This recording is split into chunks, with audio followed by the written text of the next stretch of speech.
João 9, versículo 1. Se não falha a minha memória afetiva, quando eu era guri, acho que tinha uma novela bem velha lá no SBT. Não sei se ela era mexicana, se era, não sei de onde era, mas o título era mais ou menos assim: de quem é a culpa afinal? Fui longe agora. Eu sei que essa palavra ficou na minha mente há muito tempo. De quem é a culpa afinal? Perguntei para o seu irmão: irmão, de quem é a culpa afinal? A culpa é de quem? Pastor, está doido hoje. Não, é todo dia, viu? Doido por Jesus. Tem alguém que é doido por Jesus que nem eu? Amém? Pronto. Vocês já entenderam já. Quem achou? Amém?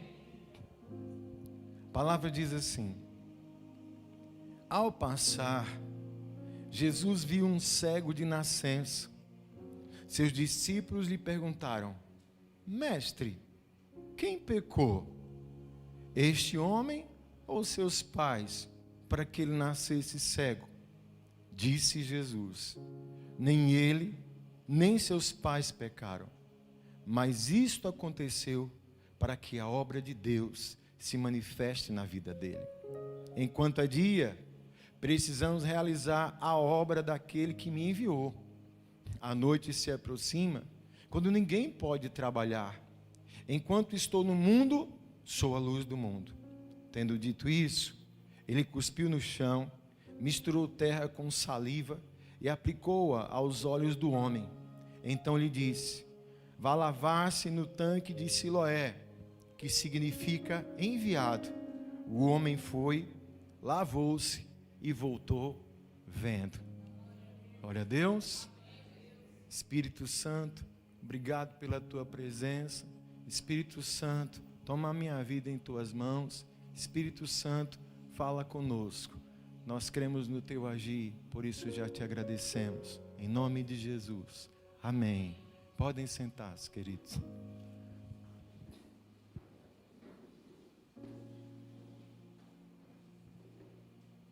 Amém, Jesus. Amém. Olha só. Parece que isso de alguma forma faz parte da mente da gente. Tem coisas que o homem ele sempre vai querer resposta. Vai sempre querer entender. E uma das coisas que mais intriga é muitas vezes quando as coisas não são boas, quando se trata de um problema, quando se trata de uma luta. Isso é comum. Alguém de repente sente uma dor, sei lá, na barriga. O que será que é isso? A prática dos últimos dias é ir lá no Dr. Google, né? Que é um perigo isso, mas vai lá e bota assim: dor de barriga, o que é? Aí está lá, porque a pessoa quer saber porque a barriga está doendo. Aí está lá, pode ser verme, pode ser apendicite, pode ser um monte de coisa. Mas o fato é que a gente quer sempre uma resposta. A gente quer sempre entender por que as coisas acontecem, do jeito que acontece. Quer ver uma coisa? Poxa, eu sou crente, eu estou indo para a igreja, mas é tanta luta que eu estou passando. Por que isso, hein? Será que isso algum dia passou pela sua cabeça? Alguém tem coragem de dizer? Sim ou não? Já passou. Por quê? Faz parte. Nós vivemos sempre querendo resposta. E na maioria das vezes, veja só, quem está procurando uma resposta, na verdade já tem um pensamento no seu coração. Talvez não admita, tenha dificuldade de admitir, mas está no coração. E aí temos esse episódio, né? Onde os discípulos e Jesus se encontram com um homem cego de nascença, porque veja, é tudo avançado, mas naquela época uma pessoa que tiver uma deficiência visual era praticamente uma pessoa condenada, perdida, a viver à margem, a ligação de algum problema físico ou alguma deficiência física, uma ligação a pecado.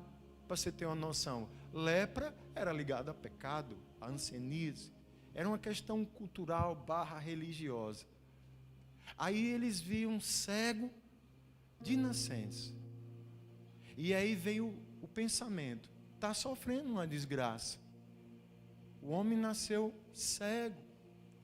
E como se tinha uma ligação forte de enfermidade, de doença e deficiência a pecado, aí você vai entender porque faz sentido a pergunta dos discípulos. Mestre, quem foi que pecou para que esse homem nascesse assim? Foram eles ou foram os pais dele? E aí, Jesus vem com a resposta. Porque Jesus sempre tem resposta. Você pode dizer para o seu irmão, Jesus sempre tem resposta. Viu? Tem. E a dele é certa. Ele diz o seguinte, nem ele, nem foi os pais dele. Ele nasceu assim, para que nele se manifestasse a glória de Deus.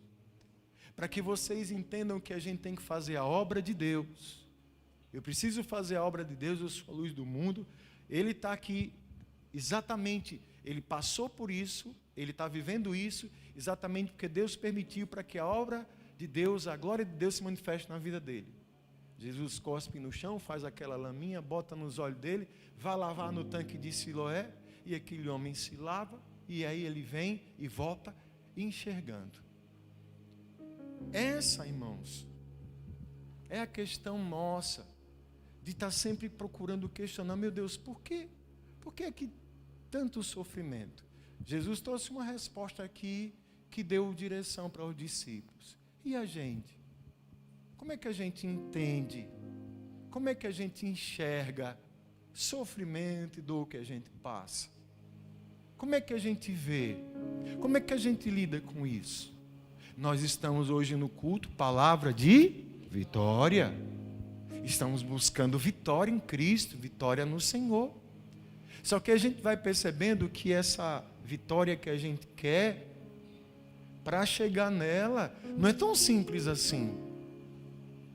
Geralmente vem acompanhado com umas coisas aí que estão ligadas à dificuldade, à dor, a sofrimento. Quando a gente vai para a palavra de Deus, a gente vai entender o quanto essa questão de sofrimento, de dor, ela é importante para a nossa vida. Só quando a gente entende o porquê de sofrimento, de dor, de luta, é que a gente vai ter capacidade, não só para encarar, não só para enfrentar, mas também para vencer o sofrimento. Você entende isso? Do contrário, se eu não tiver uma visão errada, eu vou estar querendo uma resposta, querendo ouvir uma resposta que talvez ela não chegue de encontro ao que eu percebo. Sabe o que é que a palavra de Deus, por exemplo, fala a respeito de sofrimento? Ele é inerente à vida, inerente ao mundo, faz parte do mundo. Não existe como aqui não existe o não sofrer. Vale lembrar que, gente, o céu não é aqui não. João 16:33, ele diz o seguinte, o quê? Eu disse essas coisas para que vocês em mim tenham paz. No mundo vocês terão o quê, gente? Aflições. Contudo, tenham ânimo. Eu venci o mundo. Então Jesus está dizendo, no mundo, faz parte do mundo a aflição. O que vai me ajudar já a tratar isso é não achar que aqui é o famoso, o famigerado País das Maravilhas, que a gente nunca vai ter um problema, que a gente nunca vai passar por uma dificuldade. Faz parte do mundo. O sofrimento é inerente ao mundo. Se estamos aqui, a gente vai, com certeza, temos fortíssimas possibilidades, certíssimas possibilidades de sofrer, porque faz parte do mundo. Quer ver? Jesus sofreu, gente? Então, primeiro ponto para a gente analisar.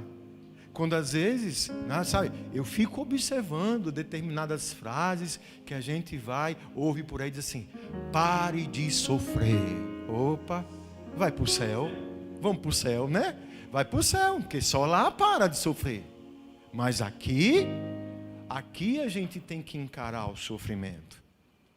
O sofrimento também, a palavra também vai me mostrar o seguinte, que muitas vezes, além dele ser inerente ao mundo, ele também vai ser um resultado, gente. Resultado aqui das nossas atitudes.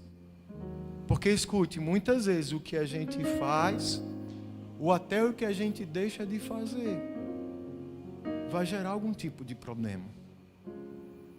Às vezes passamos por sofrimentos, por lutas, que são de inteira responsabilidade nossa, que foram provocadas por nós mesmos. Não é o que diz Gálatas 6:7? Não se deixe enganar, de Deus não se zomba, porque o que o homem semear, ele vai colher. É resultado. Eu não posso esperar colher nunca algo que eu não plantar. E às vezes eu sofro por falhas, por decisões, por atitudes que eu acabo fazendo na vida. E acabo sofrendo por isso. E é nessa hora, talvez, que muitos de nós tenham dificuldade. Que para nós é muito mais cômodo e prático a gente arrumar um culpado, né? Jogar a responsabilidade, muitas vezes, das nossas dores, do nosso sofrimento, para outras pessoas. Eu não estou dizendo que não existem pessoas que nos fazem sofrer. Tem gente ruim? Tem. Tem gente ruim no mundo? Tem. Tem gente que faz a gente sofrer? Tem. Gente que faz. Mas também, muitas vezes, nós provocamos esse sofrimento por aquilo que a gente tem feito. Tá conseguindo entender para chegar numa resposta na sua vida? Amém, amado? Quem está entendendo essa palavra? O sofrimento faz parte do mundo. Sofrimento pode ser resultado em nossas atitudes. E uma outra coisa que já vai dar uma clareada. O sofrimento, que ele é pedagógico. Sofrimento ensina. Sofrimento ensina. Existem lições. Na minha humilde compreensão, eu tenho uma analogia meio doida na minha cabeça. Eu vejo a vida como uma grande escola, né? Escola a gente não vai passando de ano, né? Vai, se a gente estudar, se a gente se dedicar, se a gente se esforçar, a gente passa, né, para outra etapa, né? Mas o que é que acontece se a gente vai ruim uma matéria? Reprova para fazer de novo, né? Enquanto não passar naquela matéria, você não avança.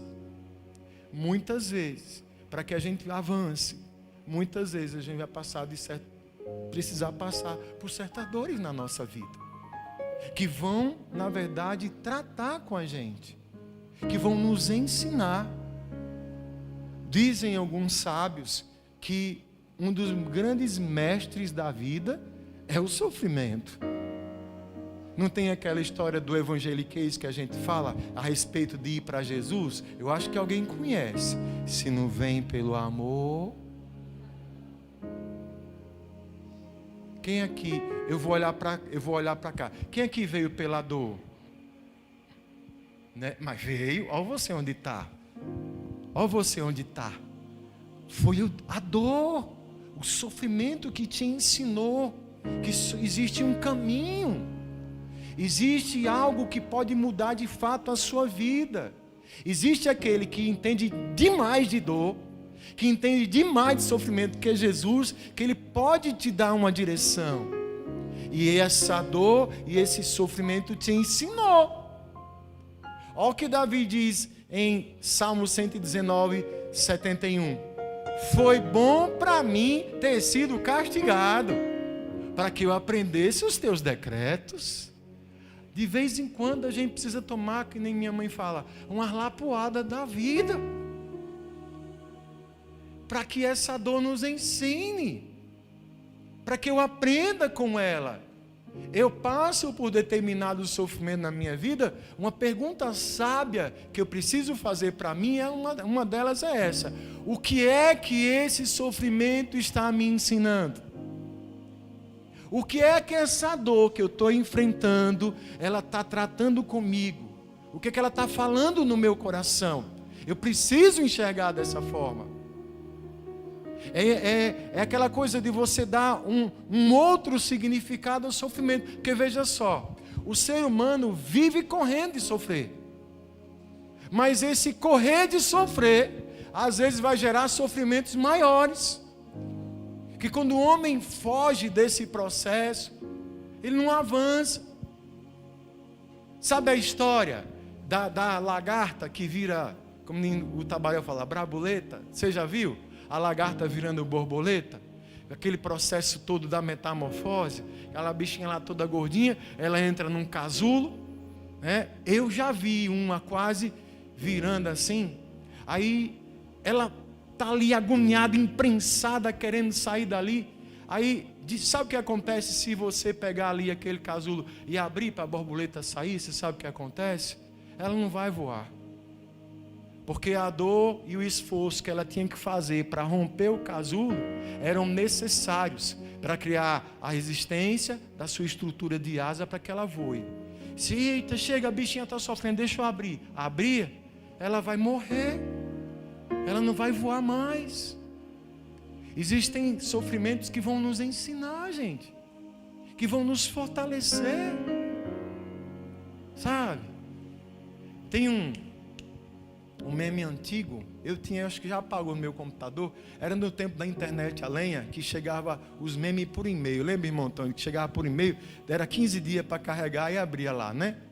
Aí tinha um rato preso numa ratoeira, eu não sei quem lembra disso, o rato estava assim, lembra, né? Aí uma música bem triste, e o bichinho lá, tá malvadeza, um rato gordo, feio, a ratoeira assim por cima dele. Aí daqui a pouco a música muda, bota aquela música Olho do Tigre de Rock 4. Tá, e o bicho começa a malhar com a ratoeira. E só fazendo exercício. Aí a frase é: aquilo que não mata a gente, deixa a gente mais forte. Você pode dizer para o seu irmão: meu irmão, o sofrimento não é agradável, mas ele te ensina, ele te prepara, ele te fortalece, preparando você para vencer. Viu? Que nem diz a mãe com um chinelo para bater no fio: se correr é pior. Se correr é pior. Quantos já correram da mãe? Não foi pior? Era melhor ter ficado, né, mãe? É sempre pior se correr. Recebe logo a lapada. Que correr é pior. Quem está entendendo isso? Por último, quem aqui confia em Deus, de verdade? Confia e ama a Deus. Pronto. Se eu confio e amo a Deus, eu vou saber que tudo isso que eu passo, de alguma forma, é para o meu bem. É para o meu bem. Paulo diz lá, Romanos 8, 28. Bota aí, Celso, por favor. Olha o que diz aí. Sabemos, olha a consciência, sabemos que Deus age aonde? Em todas as coisas. Só uma para aí. Age em todas as coisas. Você entende todas as coisas como? Tudo. Coisas boas está incluído? Amém? Coisas ruins está incluído aí? É tudo. Tudo, é tudo. Está o pacote completo, né, meu irmão? Sabemos que todas as coisas, né, agem em todas as coisas para o bem daqueles que o amam, daqueles que foram chamados de acordo com o seu propósito. Sabe? Então, muitas vezes dá vontade, às vezes numa questão de uma inconsciência, a gente fazer esse tipo de pergunta que os discípulos fizeram diante de um sofrimento. Por que ele nasceu assim? Por que ele está passando por isso? naquele caso, foi para que a glória de Deus se manifestasse na vida dele. E para nós, por que acontece isso? Por que eu estou vivendo esse momento? Por que a gente tem que passar por essas coisas? Está tudo incluído. Faz parte do contexto do mundo. No mundo a gente tem aflição. Faz parte das nossas decisões, das nossas escolhas. Faz parte de um processo de aprendizado, de fortalecimento, para nos preparar. Você crê que Deus tem grandes coisas para a sua vida? Só vai estar pronto para quem receber grandes coisas, quem estiver preparado.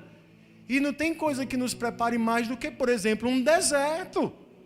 Do que, por exemplo, uma luta. E quando eu entendo que Deus age em todas as coisas, para o meu bem, eu amo a Deus, eu confio nesse Deus. Essa dor, esse sofrimento não é para a sua morte. Essa dor, esse sofrimento é para a glória de Deus. Essa dor, esse sofrimento estão sempre ensinando, estão sempre tratando. Ah, meu Deus, pastor, e se eu morrer? Você está com Cristo? Quem está com Jesus? Quem está com Cristo, morrer é lucro. Viver é Cristo. Paulo diz, para mim viver é Cristo e o morrer é lucro. Para mim já está bom. Mas não diz aquela música do Marquinhos Gomes? Não morrerei. Quem tem promessa de Deus não morre.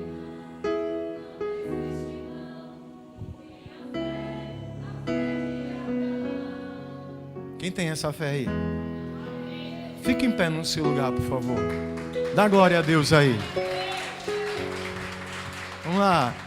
Se tudo está difícil, a multidão já te cansou. O que acontece?